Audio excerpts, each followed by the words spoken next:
بسم الله الرحمن الرحيم. يا رب لك الحمد كما ينبغي لجلال وجهك وعظيم سلطانك. اللهم إنا نسألك علما نافعا ورزقا طيبا وعملا متقبلا.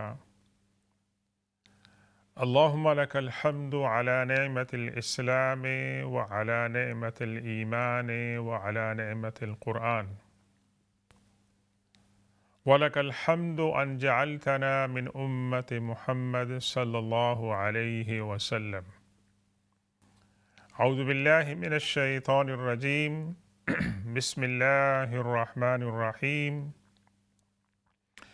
ومن يطع الله والرسول فأولئك مع الذين أنعم الله عليهم من النبيين والصديقين والشهداء والصالحين وحسن أولئك رفيقا.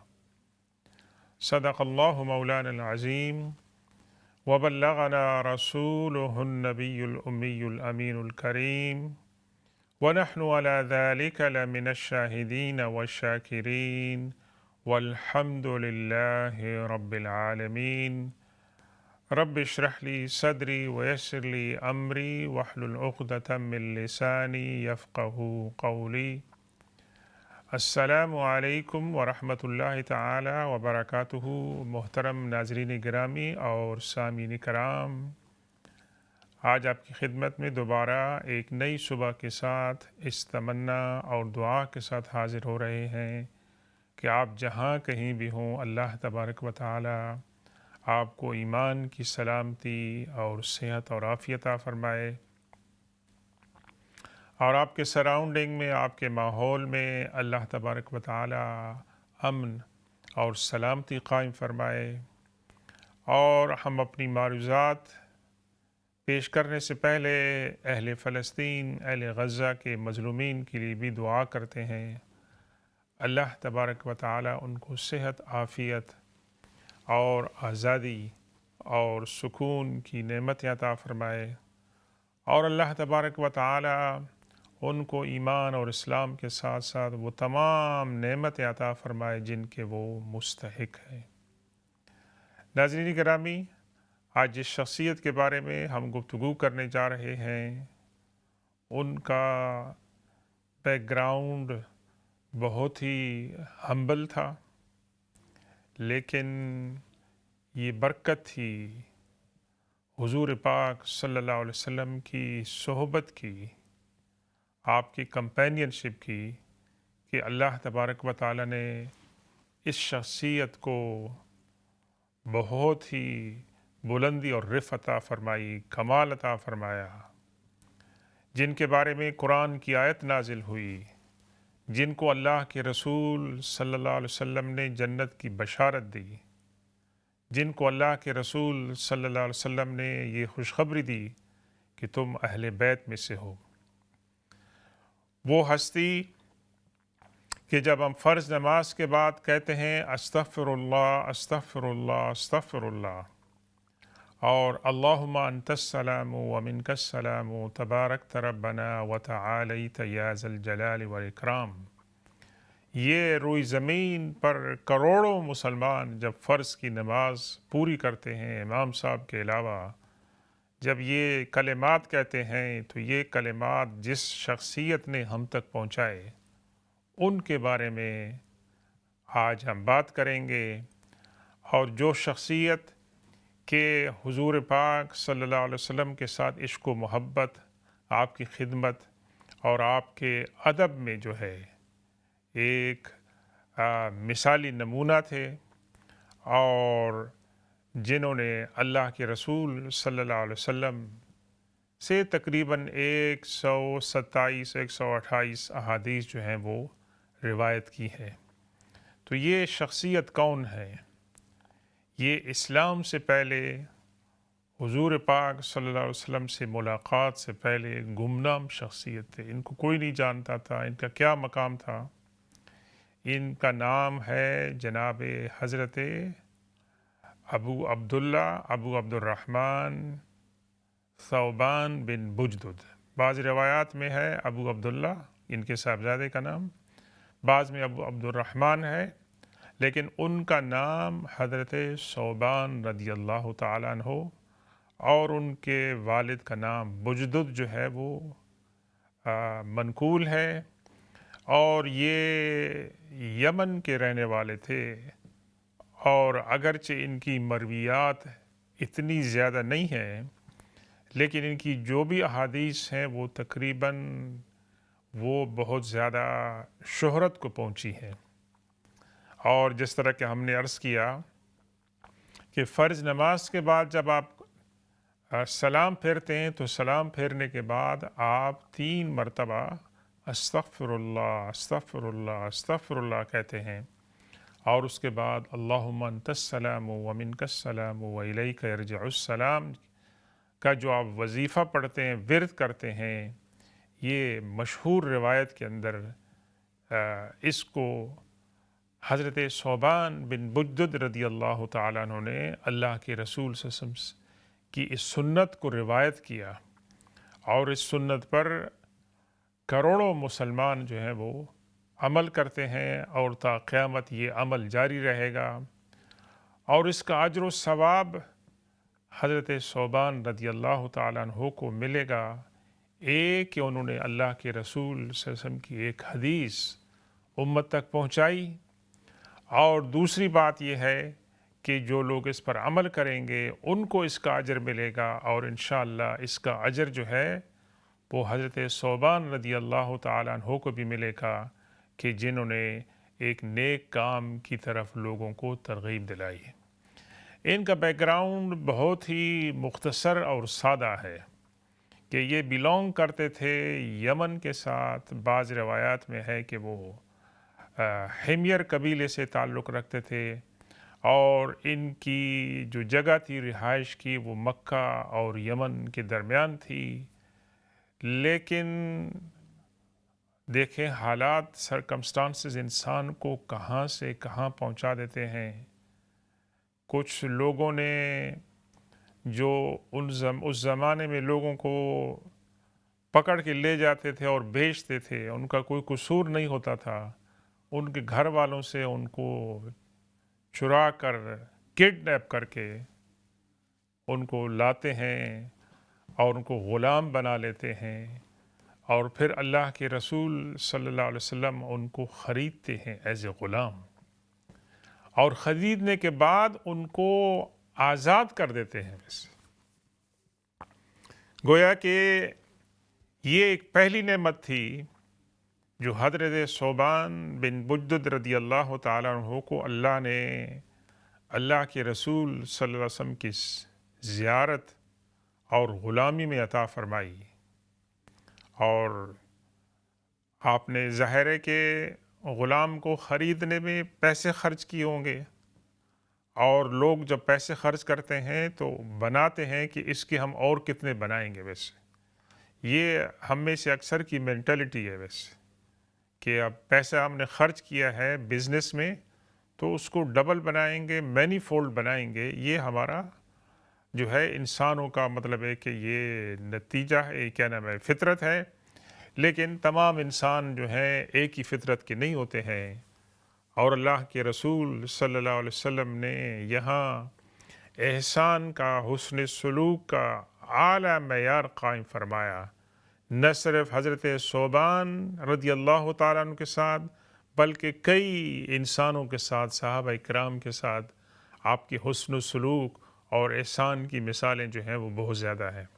تو جب آپ نے ان کو آزاد کر دیا خریدنے کے بعد، تو پھر ان کو چوائس دی کہ ثوبان یہ تمہاری چوائس ہے، تم آزاد ہو، تم چاہو تو ہمارے ساتھ رہو آزاد ہو کر، تم چاہو تو تمہارا جو خاندان ہے، جو تمہارا قبیلہ ہے، واپس ان کو جا کے جوائن کر لو۔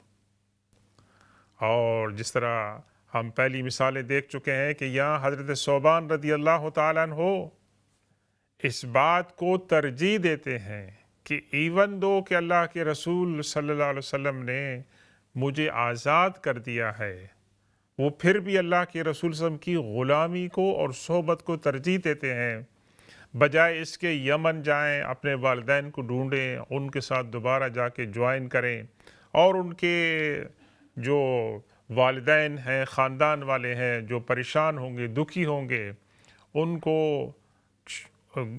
نہ پانے کے بعد اس بات کو ترجیح دیتے ہیں کہ وہ اللہ کے رسول صلی اللہ علیہ وسلم کے ساتھ رہیں۔ نہ صرف یہ کہ اللہ کے رسول صلی اللہ علیہ وسلم کو آزادی عطا فرماتے ہیں، اس بات کی چوائس دیتے ہیں کہ ہمارے ساتھ رہو، بلکہ کہتے ہیں اہل البیت you can stay with us, ہمارے جو اہل بیت ہیں اس کے ایک فرد کے اعتبار سے۔ تو حضرت ثوبان رضی اللہ تعالیٰ عنہ اس پیشکش کو قبول کرتے ہیں، اور اللہ کے رسول صلی اللہ علیہ وسلم کے خادم کی حیثیت سے، آپ کے ایک صحابی کی حیثیت سے وہاں پر ٹھہرتے ہیں، اور اللہ کے رسول صلی اللہ علیہ وسلم کے ساتھ سفر میں، حضر میں، غزوات میں، اور آپ کے گھر کے اندر ان کا آنا جانا جو ہے وہ رہتا ہے، اور وہ مشاہدات کرتے ہیں، اور ان کو اللہ کے رسول صلی اللہ علیہ وسلم کی صحبت میں بہت ساری نعمتیں جو ہے وہ ملتی ہیں۔ اور ایک نعمت جس کا ہم ابھی ذکر کرتے ہیں، اور جس کے متعلق ہم نے آغاز میں سورہ النساء کی آیت نمبر 69 تلاوت کی ہے، اور اس کا ترجمہ یہ ہے کہ جو شخص اللہ اور اس کے رسول صلی اللہ علیہ وسلم کی اطاعت کرتا ہے، اس کی پیروی کرتا ہے، تو وہ اس کا حشر، اس کا انجام ان لوگوں کے ساتھ ہوگا قیامت والے دن کہ جن پر اللہ نے انعام فرمایا ہے۔ اور وہ کون ہیں جن پر اللہ نے انعام فرمایا ہے؟ وہ اللہ کے انبیاء کرام ہیں، وہ صدیقین ہیں، وہ شہداء ہیں، وہ صالحین ہیں۔ اور یہ ہے کہ بھی اللہ تبارک و تعالیٰ نے ان لوگوں کی جو رفاقت ہے، جو کمپینین شپ ہے، یہ بہت ہی اچھی رفاقت ہے۔ یہ جو آیت ہے ناظرین گرامی، سورہ النساء کی آیت نمبر 69، اس کے بارے میں اکثر مفسرین، خاص طور پر ہمارے جو متقدمین مفسرین ہیں، وہ یہ کہتے ہیں کہ یہ آیت نازل ہوئی حضرت ثوبان بن بجدد رضی اللہ تعالیٰ عنہ کی شان میں، کہ یہ ایک دن اللہ کے رسول صلی اللہ علیہ وسلم نے ان کو دیکھا تو ان کی حالت، ان کا رنگ بدلا ہوا تھا، انتہائی کمزور تھے، دکھی اور پریشان اور غمگین نظر آ رہے تھے۔ پوچھا، میرے غلام ثوبان، تمہاری یہ حالت کیسے ہو گئی ہے؟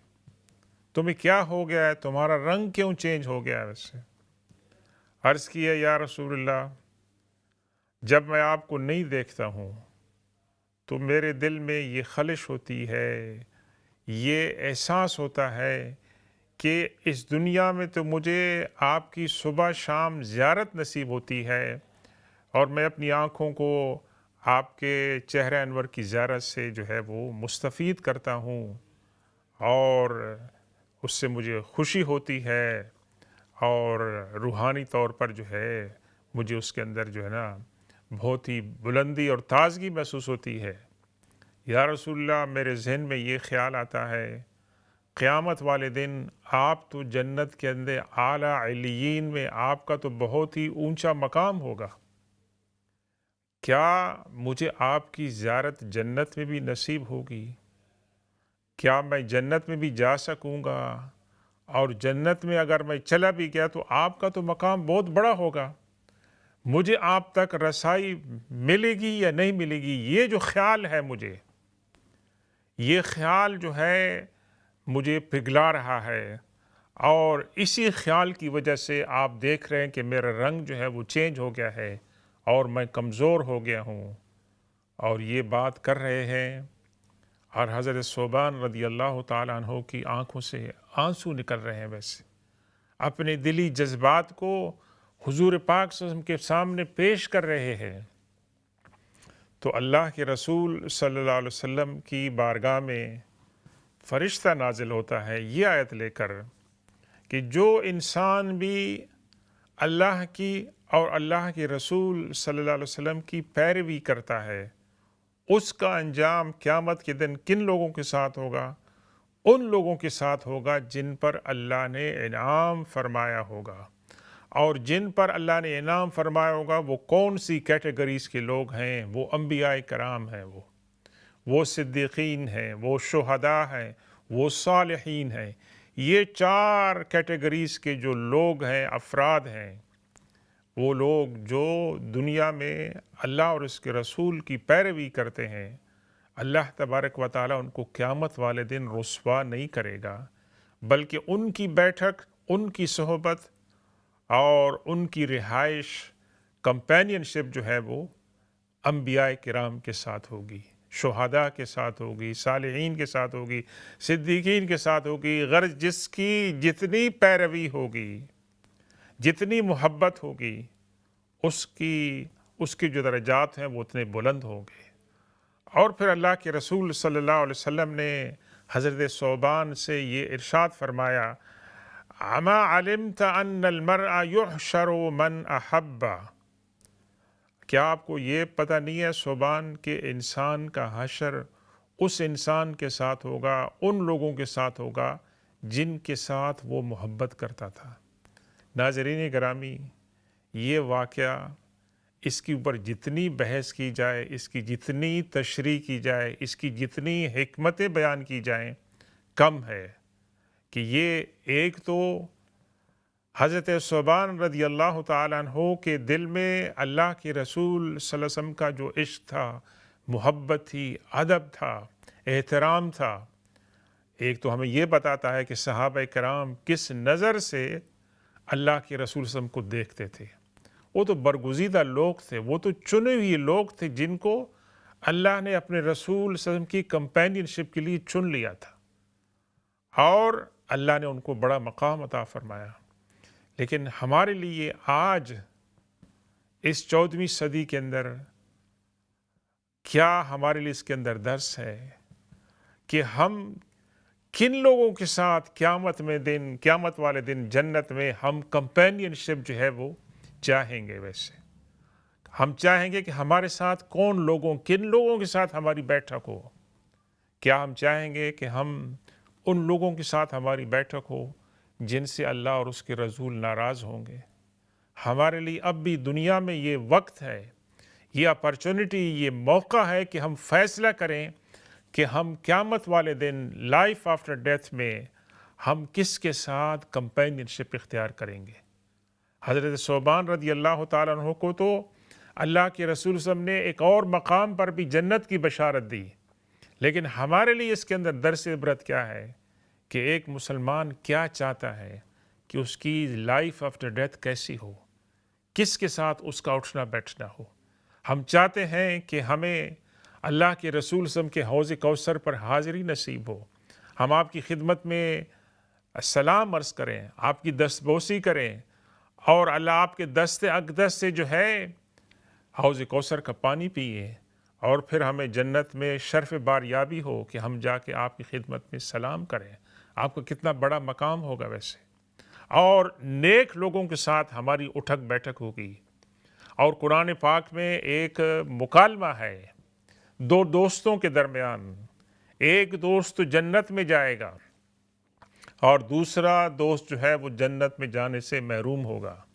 اور جو جنت میں جانے سے محروم ہوگا، وہ دوست دنیا میں اپنے اس جنتی دوست سے کہتا تھا کہ کیا ہم جب مٹی میں مر جائیں گے، ذرہ ذرہ ہو جائیں گے، پھر ہماری ریزریکشن ہوگی، پھر ہم سے سوال و جواب ہوگا. اور یہ جو دوست تھا، اس کے تمام جو شکوک و شبہات تھے ان کو اگنور کرتے ہوئے وہ ایمان پر قائم رہا. وہ قیامت والے دن جنت کے اندر وہ اس کو دیکھے گا کہ وہ دوزخ میں ہے، تو اس سے ہم کلام ہوگا کہ یار تمہاری بات اگر میں سن لیتا، مان لیتا، تو آج میرا حشر تمہارے ساتھ ہوتا کہ تم کہاں پر بیٹھے ہو. تو دنیا میں ہماری دوستی کس کے ساتھ ہے ویسے؟ ہمارا اٹھنا بیٹھنا کس کے ساتھ ہے ویسے؟ کیا ایسے لوگوں کے ساتھ ہماری صحبت ہے کہ جہاں پر گناہ ہوتے ہیں، جہاں پر نیکیاں نہیں ہوتی ہیں، جہاں پر لوگوں کی غیبت ہوتی ہے، جہاں برائیاں ہوتی ہیں؟ یہ مقام ہے سوچنے کا ناظرین گرامی ہمارے لیے کہ ہم اپنی آخرت کے لیے کیا کر رہے ہیں ویسے. کیا ہمیں پتہ ہے کہ ہم کتنا عرصہ زندہ رہیں گے؟ کیا جس طرح ہماری ڈیٹ آف برتھ ہے اسی طرح ہمیں ڈیٹ آف برتھ پتہ ہے ویسے کہ ہم اتنے سال میں جا کے فوت ہوں گے اور اس سے پہلے ہم توبہ کر لیں گے اور اپنی اصلاح کر لیں گے؟ کیا یہ ہمارا رویہ ہونا چاہیے، یا ہمارا رویہ وہ ہونا چاہیے جو حضرت ثوبان رضی اللہ تعالیٰ عنہ کا، جن کو اللہ کے رسول صلی اللہ علیہ وسلم نے ایک اور مقام پر بشارت دی جنت کی، اور کیا فرمایا اللہ کے رسول صلی اللہ علیہ وسلم نے کہ کون مجھے گارنٹی دیتا ہے اس بات کی؟ کوئی ہے جو مجھے اس بات کی گارنٹی دے، میرے ساتھ اس بات کے اوپر پلیج کرے، بیعت کرے کہ وہ کسی سے سوال نہیں کرے گا، کسی سے کوئی بات، کوئی جو ہے نا سوال نہیں کرے گا، کوئی بھیک نہیں مانگے گا؟ اگر کوئی شخص ایسا ہے تو مجھے بتائے، میں اس کو جنت کی بشارت دیتا ہوں، اس کو میں جنت کی گارنٹی دیتا ہوں۔ حضرت ثوبان رضی اللہ تعالیٰ نے ہاتھ کھڑے کے عرض کیا، یا رسول اللہ میں ہوں، میں آپ کو اس بات کی جو ہے وہ ضمانت دیتا ہوں، اس بات کی شہادت دیتا ہوں کہ آپ نے جو فرمایا ہے کہ کسی سے کوئی چیز نہیں مانگنی ہے، سوال نہیں کرنا ہے، میں نہیں کروں گا۔ تو گویا حضرت ثوبان رضی اللہ تعالیٰ عنہ کو اللہ کے رسول صلی اللہ علیہ وسلم نے جنت کی بشارت دی، ایون دو کہ ہمارے ہاں عشرہ مبشرہ مشہور ہیں، لیکن ایسے کئی صحابی اور صحابیات ہیں جن کو اللہ کے رسول صلی اللہ علیہ وسلم نے مختلف مواقع پر جنت کی بشارتیں دی۔ تو حضرت ثوبان رضی اللہ تعالیٰ عنہ ان خوش نصیب صحابہ کرام میں سے ہیں کہ جن کو اللہ کے رسول صلی اللہ علیہ وسلم نے ایک بات کے اوپر جنت کی بشارت دی کہ کسی سے مانگنا نہیں ہے۔ تو حضرت ثوبان رضی اللہ تعالیٰ عنہ کا یہ عالم تھا اس حدیث پر عمل کرنے میں، ناظرین گرامی، کہ اگر وہ سواری پر سوار ہوتے تھے اور ان سے چھڑی گر جاتی تھی اور کوئی آ کے ان کی چھڑی اٹھا کر ان کو دینے کی کوشش کرتا تھا تو کہتے تھے نہیں، میں نے اللہ کے رسول صلی اللہ علیہ وسلم کے ساتھ یہ عہد کیا ہے کہ میں نے کسی سے سوال نہیں کرنا ہے ویسے۔ اور وہ خود اترتے تھے اور سواری سے اترنے کے بعد اپنی چھڑی کو اٹھاتے تھے، اتنا ان کے اندر خیال تھا اس کا، اللہ کے رسول صلی اللہ علیہ وسلم کی سنت کی پیروی کا، اور اللہ کے رسول صلی اللہ علیہ وسلم کے ساتھ جو انہوں نے وعدہ کیا تھا اس کو وفا کرنے کا۔ یہ کہتے ہیں وفا شعاری، ویسے اس کو کہتے ہیں فیتھ فلنس۔ ہمارے ہاں آج کل ہم وعدوں کا پاس نہیں رکھتے ہیں، ویسے ہم وعدے جو ہے اس سے مکر جاتے ہیں ویسے، اور اس کی مختلف تعویلیں کرتے ہیں، حالانکہ وعدہ کو ایفا کرنا قرآن کے اندر، حدیث کے اندر اس کو بہت بڑی جو ہے فضیلت بیان کی گئی ہے، اور وعدے کی خلاف ورزی جو ہے اس کو منافقت کی ایک نشانی جو ہے وہ بیان کی گئی ہے ویسے۔ تو یہ حضرت ثوبان رضی اللہ تعالیٰ عنہ سواری سے نیچے اتریں گے خود، لیکن کسی کو نہیں کہیں گے کہ آپ پلیز یہ چھڑی مجھے اٹھا کر دے دیں، کیونکہ ان کے دل کے اندر اللہ کے رسول صلی اللہ علیہ وسلم کا احترام تھا، آپ کی سنتوں کا، آپ کے فرمودات کا، اور آپ کے ساتھ انہوں نے جو پلیج کیا تھا اس کا ان کے دل میں احترام تھا۔ اور ناظرین گرامی یہ بات تھی کہ جن کی وجہ سے اللہ نے ان کو رفعت اور بلندی عطا فرمائی، اور اللہ تبارک و تعالیٰ نے حضرت ثوبان رضی اللہ تعالیٰ عنہ کو اور بھی بہت سی نعمتیں عطا فرمائیں۔ انشاءاللہ ان کے بارے میں ہم مزید بات کریں گے۔ ہم تھوڑی دیر میں وقفے کی طرف جا رہے ہیں، اور وقفے کے بعد جب ہم حاضر ہوں گے تو انشاءاللہ آپ کے جو سوالات ہوں گے ان کے بھی ہم جوابات دینے کی کوشش کریں گے۔ تو آپ ہمارے ساتھ رہیے، اور آپ کو یہ حدیث دوبارہ ہم سناتے جائیں حضرت ثوبان رضی اللہ تعالیٰ عنہ کی، کہ اللہ کے رسول صلی اللہ علیہ وسلم فرض نماز سے جب فارغ ہوتے تھے تو آپ فرماتے تھے استغفر اللہ استغفر اللہ استغفر اللہ، اللہم لک صمت وبک آمنت وعلیک اللہم انت السلام ومنک السلام والیک یرجع السلام۔ یہ جو دو وظیفہ ہم پڑھتے ہیں نماز کے بعد، یہ وظیفہ ہمیں کس نے روایت کیا ہے؟ حضرت ثوبان بن بجدد رضی اللہ تعالیٰ نے۔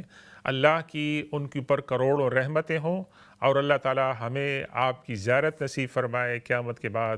وصلی اللہ تعالی علی خیر خلقہ سیدنا و مولانا محمد و آلہ و اصحاب اجمعین برحمتک یا ارحم الراحمین۔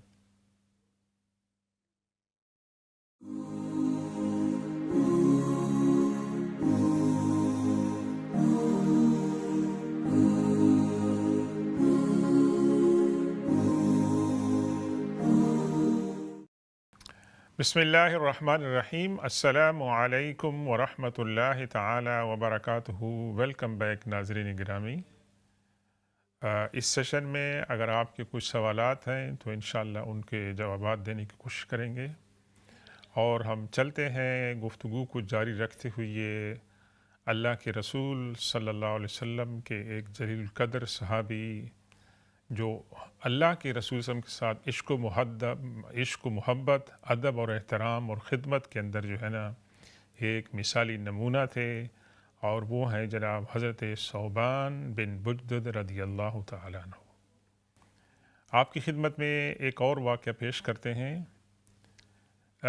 جس سے حضرت ثوبان رضی اللہ تعالیٰ عنہ کی اللہ کے رسول صلی اللہ علیہ وسلم کی بارگاہ میں قربت اور مقام کا اندازہ ہوتا ہے، اور جس سے ہمیں یہ بھی پتہ چلتا ہے کہ صحابہ کرام اور بالخصوص حضرت ثوبان رضی اللہ تعالیٰ عنہ اللہ کے رسول صلی اللہ علیہ وسلم کے فرامین اور ارشادات کا کتنا لحاظ رکھتے تھے۔ حضرت ثوبان رضی اللہ تعالیٰ عنہ خود ہی روایت فرماتے ہیں کہ ایک دن اللہ کے رسول صلی اللہ علیہ وسلم اپنے اہل بیت کے لیے دعا فرما رہے تھے، یعنی حضرت علی، حضرت فاطمہ، حضرت حسن، حضرت حسین رضی اللہ تعالی عنہم کے بارے میں اللہ کی بارگاہ میں دعا فرما رہے تھے، اور حضرت ثوبان رضی اللہ تعالیٰ عنہ یہ دعا سن رہے تھے، تو ان کے دل میں یہ خواہش پیدا ہوئی کہ کاش اللہ کے رسول صلی اللہ علیہ وسلم مجھے بھی اس دعا کے اندر شامل فرمائے، اور عرض کرتے ہیں کہ یا رسول اللہ مجھے بھی اہل بیت کے اندر شامل فرمائیں۔ اللہ کے رسول صلی اللہ علیہ وسلم ان کی دعا، ان کی بات کو سنتے ہیں۔ حضرت ثوبان اپنی عرض کو، اپنی درخواست کو ریپیٹ کرتے ہیں، اور تیسری مرتبہ جب کہتے ہیں تو اللہ کے رسول صلی اللہ علیہ وسلم نے فرمایا کہ ہاں تم اہل بیت میں شامل ہوگے اس کنڈیشن میں کہ تم جو لوگ منصب والے لوگ ہیں، مالدار لوگ ہیں، حکمران ہیں، ان کے دروازے پر جا کے بھیک نہیں مانگو گے۔ ان کے دروازے پر جا کر تم اس امید کے ساتھ نہیں جاؤ گے کہ ان سے تمہیں کچھ مادی فوائد حاصل ہوں۔ اگر تم یہ کام کر سکتے ہو تو تم پھر اہل بیت کے اندر شامل ہوگے۔ یہ اللہ کے رسول صلی اللہ علیہ وسلم نے حضرت ثوبان کی اس خواہش کو پورا کرنے کی مشروط اجازت دی۔ ناظرین گرامی، کہ جو لوگ بڑے لوگ ہوتے ہیں، امیر ہوتے ہیں، صاحب منصب ہوتے ہیں، ان کے دروازے پر جانا، انسان جاتے ہیں ضرورت کے لیے، لیکن بعض اوقات انسان اپنی ضرورت پوری کرنے کے لیے انسان اپنی خودی کو، اپنی ڈگنیٹی کو، اپنے وقار کو بیچ۔ ہمارے ساتھ ایک کالر ہیں۔ السلام علیکم ورحمۃ اللہ وبرکاتہ۔ السلام علیکم ورحمۃ اللہ۔ تھوڑا ہی پیارا پروگرام ہے، اللہ تعالی زندگی کرے، اللہ تعالی لمبی لمبی زندگی کرے۔ میں ایک سوال کرنا چاہتی ہوں۔ میں درود شریف پڑھ دیا، درود ابراہیم اللہم صلی علی محمد۔ مجھے یہ دسو کہ بھی اے زیادہ افضل ہے کہ ایک چھوٹا جڑا درود ہے او افضل ہے؟ مینوں عادت ہے میں پڑھ دی اللہم صلی علی محمد وعلی آل محمد کما صلیت علی ابراہیم وعلی آل ابراہیم انک حمید مجید، اللہم بارک علی محمد وعلی آل محمد کما بارکت علی ابراہیم وعلی آل ابراہیم انک حمید مجید۔ میں ہر وقت ہی پڑھ دی ہے۔ دوسرا جڑا تسی کہندے نے استغفر، مینوں اے نہیں پتہ لگ رہا استغفر اللہ ربی من کل ذنب و توب الیہ ہے، ایسا واقع جائے گا استغفر اللہ ربی یا استغفر اللہ ربی، استغفر اللہ ربی من کل ذنب واتوب الیہ، دوسرے نبی قصہ پڑھنا چاہیے پلیز، ذرا یہ واضح کر دو۔ شکریہ آپ کے سوال کا، انشاءاللہ جواب عرض کرتے ہیں۔ آپ کا پہلا جو سوال تھا کہ کون سا درود پاک جو ہے وہ پڑھا جائے، اگر آپ اللہم صلی علی محمد وعلی آل محمد کہہ دیں تو درود پاک کے میننگ ہو جاتے ہیں۔ یہ جو ہے یہ مختصر درود ہے، انشاءاللہ اللہ کی بارگاہ میں یہ بھی ایکسیپٹیبل ہے۔ اللہم صلی علی محمد وعلی آل محمد، یہ اگر آپ کہہ دیں گے تو یہ بھی ایکسیپٹیبل۔ اللہم صلی علی محمد وعلی آل محمد وعلی اصحاب محمد، یہ بھی کہتے ہیں تو ایکسیپٹ ہے۔ لیکن درود ابراہیمی کے اندر کچھ اور ہی لطف ہے، اس کے اندر آپ جو ہیں حضور پاک صلی اللہ علیہ وسلم اور حضور پاک صلی اللہ علیہ وسلم کے ساتھ آپ کی آل اور حضرت ابراہیم علیہ السلام اور حضرت ابراہیم علیہ السلام کی آل کو بھی شامل کرتے ہیں۔ اس کے اندر آپ نہیں جائیں کہ آپ کا وقت کتنا وقت درود پاک میں لگا ہے۔ مختصر درود پاک پڑھیں گے تو جلدی سے پڑھ لیا، اس کو 100 مرتبہ پڑھ لیا۔ درود ابراہیمی پڑھنے میں ہم 50 مرتبہ مثال کے طور پر پڑھیں۔ آپ جو بھی درود پاک پڑھیں وہ درود پاک وہ ہونا چاہیے جو قرآن و حدیث کے مطابق ہو۔ درود ابراہیمی جس کو ہم کہتے ہیں، جو آپ نے ابھی پڑھ کر سنایا ہے، اس کی فضیلت یہ ہے کہ اس کی تعلیم اللہ کے رسول صلی اللہ علیہ وسلم نے دی ہے، اگرچہ دیگر صیغے بھی احادیث کے اندر مروی ہیں، لیکن اس کے اندر درود ابراہیمی کے اندر ایک خوبی یہ ہے کہ آپ ابراہیم علیہ السلام اور ابراہیم علیہ السلام کی آل کو بھی درود کے اندر شامل کرتے ہیں۔ اور درود ابراہیمی کی ایک اور حکمت ہے کہ جب اللہ کے رسول صلی اللہ علیہ وسلم معراج پر تشریف لے گئے، 7ویں آسمان پر جب آپ گئے، سدرۃ المنتہا کے پاس جب آپ پہنچے تو آپ نے ابراہیم علیہ السلام کو دیکھا، ان کو سلام کیا، ابا جان، اور ابراہیم علیہ السلام نے آپ کو ویلکم کیا کہ میرے پیارے بیٹے، اور اس کے بعد گفتگو ہوئی، اور اس گفتگو میں ہم گناہ گاروں کا ذکر بھی آیا۔ وہ کیسے کہ ابراہیم علیہ السلام نے حضور پاک صلی اللہ علیہ وسلم سے فرمایا کہ میرے بیٹے اپنی امت کو میری طرف سے سلام پہنچاؤ، میری طرف سے اپنی امت کو سلام پہنچاؤ۔ اور یہ سلام برابر ہمارے پاس پہنچ رہا ہے جب ہم اس حدیث کی روایت کرتے ہیں۔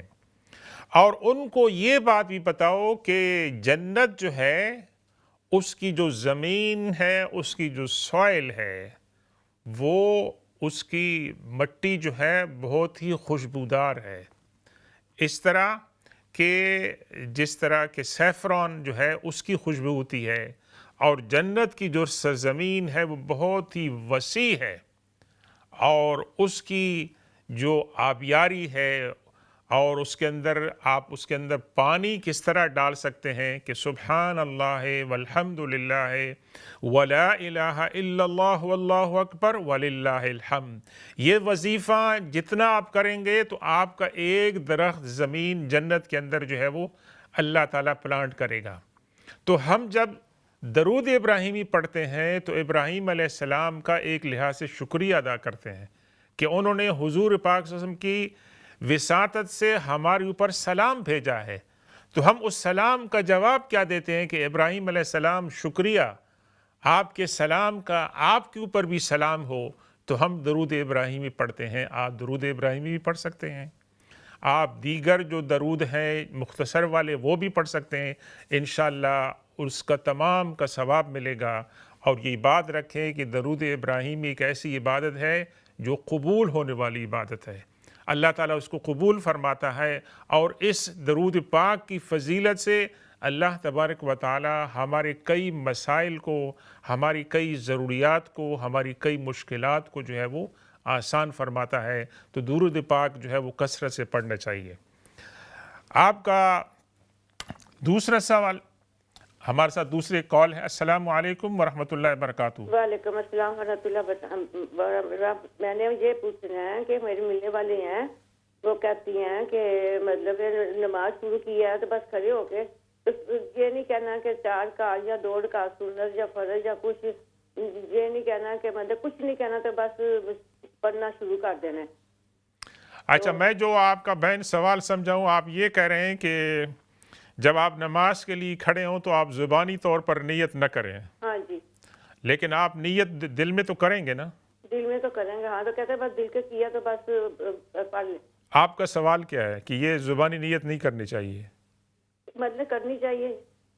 اچھا، انشاءاللہ عرض کرتے ہیں جناب. ٹھیک ہے، تو یہ تو ہم نے عرض کیا تھا. اور دوسرا جو سوال تھا آپ کی ہماری بہن نے یہ پوچھا تھا کہ جب آپ نماز کے لیے کھڑے ہوتے ہیں تو آپ نماز کے لیے زبانی طور پر نیت نہ کریں. دیکھیں ناظرین گرامی، دین اللہ تبارک و تعالیٰ نے، اللہ کے رسول صلی اللہ علیہ وسلم نے آسان بنایا ہے. ویسے نیت تو اصل جو ہے وہ دل کے ارادے کا خیال ہے کہ میں 4 رکعت ظہر کی نماز پڑھ رہا ہوں اور میں سنت پڑھ رہا ہوں، میں نفل پڑھ رہا ہوں. اور زبان سے اگر آپ نے نیت کر لی تو نعوذ باللہ یہ کوئی خلاف اسلام کام نہیں ہو گیا. ویسے یہ زبان سے جب ہم نیت کر رہے ہوتے ہیں تو یہ سنکرونائز ہونا چاہیے، کوئنسیڈنس ہونا چاہیے. جو ہماری نیت دماغ کے اندر ہے، دل کے اندر ہے. ویسے تو زبان سے اگر آپ نیت کرتے ہیں لیکن آپ اس وقت ذہنی طور پر حاضر ہیں کہ جو بات آپ نیت کر رہے ہیں آپ اس کے اوپر قائم ہیں. ویسے تو آپ زبان سے بھی نیت کر سکتے ہیں، لیکن اصل جو نیت ہے وہ دل کے اور دماغ کے اندر جو ارادہ ہوتا ہے اسی کا ہے. اللہ تعالی ہم سب کو ہدایت عطا فرمائے، اور اللہ اور اللہ کے رسول صلی اللہ علیہ وسلم نے ہمارے لیے جو دین کی آسانیاں پیدا فرمائی ہے ان سے ہم فائدہ اٹھائیں. ہم مشکلات جو ہیں وہ اس کے اندر پیدا نہ کریں، چھوٹی چھوٹی باتوں کے اندر کہ لوگ اگر کسی نے زبان نیت کر لی ہے تو ہم اس کے خلاف فتویٰ دے دیں. نہیں، ایسی باتیں ہمیں نہیں کرنا چاہیے. اللہ تعالی ہم سب کو ہدایت دے. ویسے تو ناظرین گرامی، ہم یہ بات کر رہے تھے کہ حضرت ثوبان بن بجدد رضی اللہ تعالیٰ عنہ نے جب یہ خواہش ظاہر کی کہ یا رسول اللہ مجھے بھی اہل بیت کے اندر آپ شامل فرمائیں، تو اللہ کے رسول سے فرمایا کہ اس کنڈیشن پر آپ اہل بیت میں شامل ہوں گے کہ آپ امراء کے دروازے پر نہیں جائیں گے. کیا مطلب ہے؟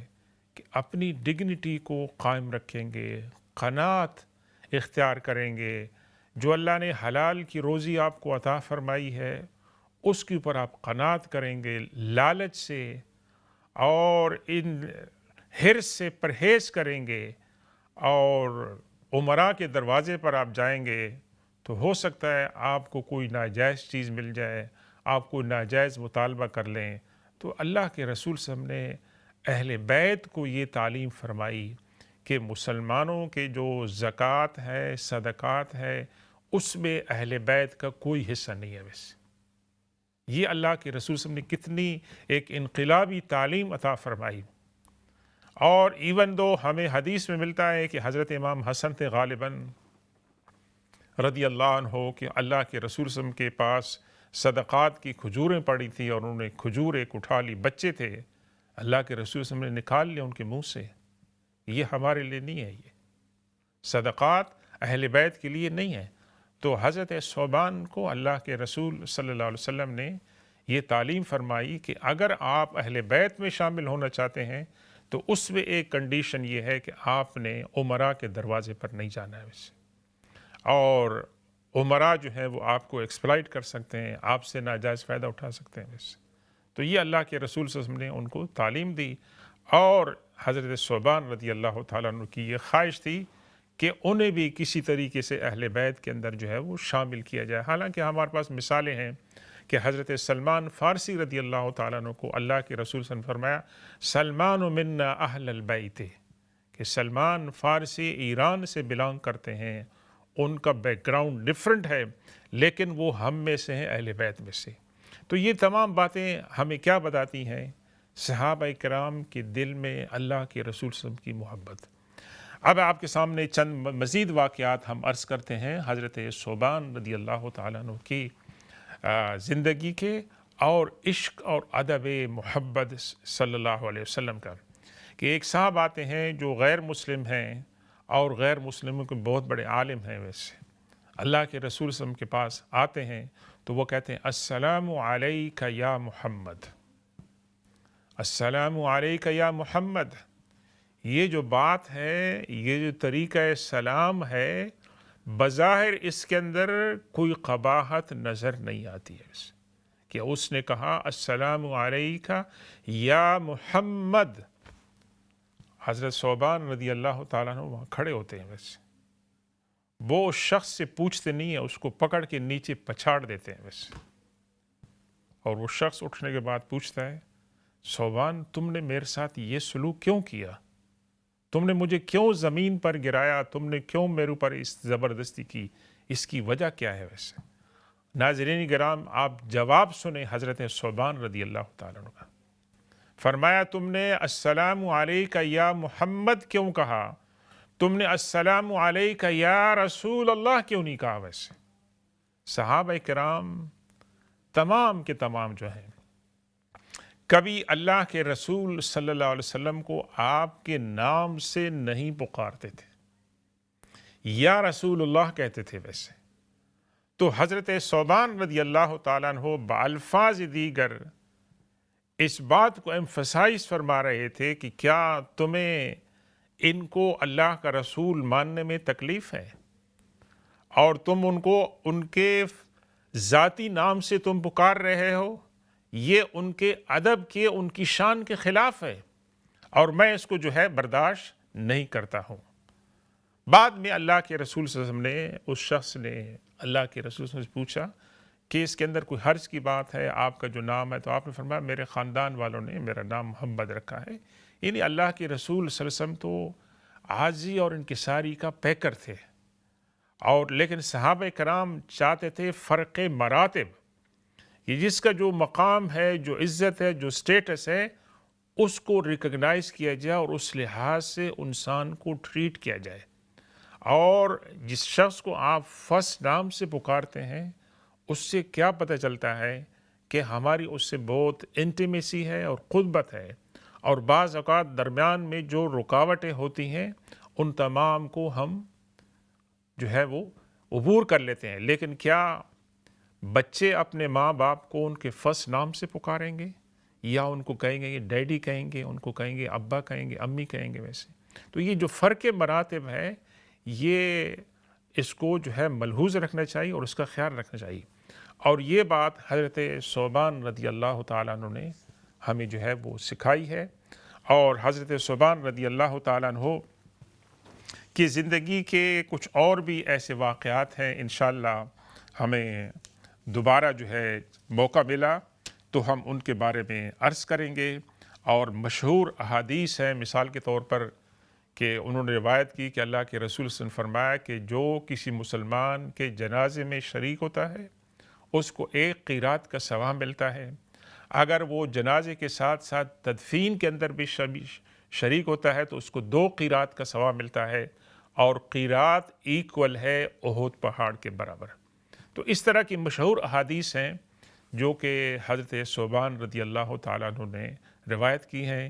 انشاءاللہ ہم دوسری محفل جب ہمیں موقع ملے گا اس میں حضرت ثوبان رضی اللہ تعالیٰ عنہ اور ان کی مرویات اور ان کی زندگی کے کچھ مزید واقعات آپ کی خدمت میں پیش کریں گے۔ اللہ تبارک و تعالیٰ سے دعا ہے کہ آج اس مختصر سی محفل میں ہم نے اللہ کے رسول صلی اللہ علیہ وسلم کے ایک جلیل القدر صحابی اور محدث حضرت ثوبان بن بجدد رضی اللہ تعالیٰ عنہ کے جو فضائل ہم نے بیان کی ہیں، اللہ تبارک و تعالیٰ ان کو قبول فرمائے، اور اللہ تبارک و تعالیٰ ان کے درجات کو بلند فرمائے، اور ان کی جو مرویات ہیں ان کو ہمیں پڑھنے اور ان پر عمل کرنے کی توفیق عطا فرمائے۔ اسی طریقے سے ایک دوسرا مشہور واقعہ ہے حضرت صوبان رضی اللہ تعالیٰ عنہ کی زندگی کا کہ جب وہ بیمار ہوئی آخری عمر میں تو وہ حمص کے اندر ان کا قیام تھا، اور انہوں نے ان سے کوئی ملاقات کرنے کے لیے گیا، ان کی عادت کے لیے گیا، تو انہوں نے ایک میسج بھیجا حمص کے جو گورنر تھے حضرت عبداللہ بن قرط رضی اللہ عنہ، اور وہ حضرت صوبان کو شکایت تھی کہ وہ میری ملاقات کے لیے، میری عیادت کے لیے کیوں نہیں آئے، اور میں تو خادم رسول ہوں، اللہ کے رسول صلی اللہ علیہ وسلم کا غلام ہوں، یہ میرا بہت بڑا شرف ہے ویسے۔ تو انہوں نے ایک خاص لیٹر لکھوایا اور گورنر کو بھجوایا کہ اگر آج حضرت موسیٰ علیہ السلام، حضرت عیسیٰ علیہ السلام کا کوئی خادم اور غلام زندہ ہوتا تو کیا آپ اس کی عیادت کے لیے، اس کی ملاقات کے لیے نہیں جاتے؟ تو حضرت عبداللہ بن قرط جیسے ہی ان کو یہ لیٹر ملتا ہے، وہ فوراً جس حال میں ہوتے ہیں اسی حال میں فوراً جا کر ان کی خدمت میں حاضر ہوتے ہیں اور معذرت کرتے ہیں کہ میں آپ کی خدمت میں حاضر نہیں ہوا۔ ملاقات ہوتی ہے، گفتگو ہوتی ہے، اور گفتگو کے اینڈ میں جب حضرت عبداللہ بن قرط رضی اللہ عنہ رخصت ہونے لگتے ہیں تو حضرت صوبان رضی اللہ تعالیٰ ان کی چادر پکڑ لیتے ہیں اور فرماتے ہیں جانے سے پہلے میں تمہیں اللہ کے رسول صلی اللہ علیہ وسلم کی ایک حدیث سناتا ہوں، اور وہ حدیث کیا ہے کہ اللہ کے رسول فرمایا کہ میری امت میں 70,000 میرے امتی بغیر حساب کے، بغیر عذاب کے جنت کے اندر جو ہے وہ داخل ہوں گے، اور ہر 1,000 کے ساتھ 70,000 افراد امت محمد میں سے مزید جنت کے اندر جائیں گے۔ کتنی بڑی بات انہوں نے بتائی، اللہ کے رسول صلی اللہ علیہ وسلم کی حدیث، اور یہ بات ان کی اس بات پر بھی دلالت کرتی ہے کہ ان کو کتنا شوق تھا اللہ کے رسول صلی اللہ علیہ وسلم کی حدیثوں کی روایت کا۔ تو اللہ تبارک و تعالی ہمیں حضرت صوبان رضی اللہ تعالیٰ عنہ کی زندگی کے واقعات کو پڑھنے اور ان کو سمجھنے اور ان پر عمل کرنے کی توفیق عطا فرمائے۔ بسم اللہ الرحمن الرحیم، الحمد للہ رب العالمین، والصلاة والسلام علی سیدنا ومولانا محمد وعلى آل سيدنا ومولانا محمد وبارك وسلم عليه. اللهم ربنا آتنا في الدنيا حسنة وفي الآخرة حسنة وقنا عذاب النار. اللهم ربنا هب لنا من أزواجنا وذرياتنا قرة أعين واجعلنا للمتقين إماما. اللهم أرنا الحق حقا وارزقنا اتباعه، وأرنا الباطل باطلا وارزقنا اجتنابه. اللهم اشفنا واشف مرضانا ومرضى المسلمين. اللهم ارحمنا وارحم موتانا وموتى المسلمين. اللهم اغفر لحينا وميتنا وشاهدنا وغائبنا وصغيرنا وكبيرنا وذكرنا وأنثانا. اللهم من أحييته منا فأحيي على الإسلام، ومن توفيته منا فتوفه على الإيمان. اللهم انصر أمة محمد صلى الله عليه وسلم. اللهم أكرم أمة محمد صلى الله عليه وسلم. اللهم اغفر لأمة محمد صلى الله عليه وسلم. اللهم ربنا ظلمنا أنفسنا وإن لم تغفر لنا وترحمنا لنكونن من الخاسرين. اللهم انصر إخواننا المظلومين في كل مكان، خاصة في فلسطين. اللهم انصرهم من عندك نصرا عزيزا. اللهم انصرهم ولا تنصر عليهم. اللهم أكرمهم ولا تخذلهم. اللهم لا إله إلا أنت سبحانك إنا كنا من الظالمين. اللهم بارك لنا في علمنا وفي أولادنا وفي أهلنا وفي مالنا. اللہ تبارک و تعالیٰ سے دعا کرتے ہیں کہ آج اس کی اس مبارک محفل میں حضرت صوبان رضی اللہ تعالیٰ عنہ کا جو ذکر ہوا، اللہ تعالیٰ ہمیں اس کا اجر عطا فرمائے۔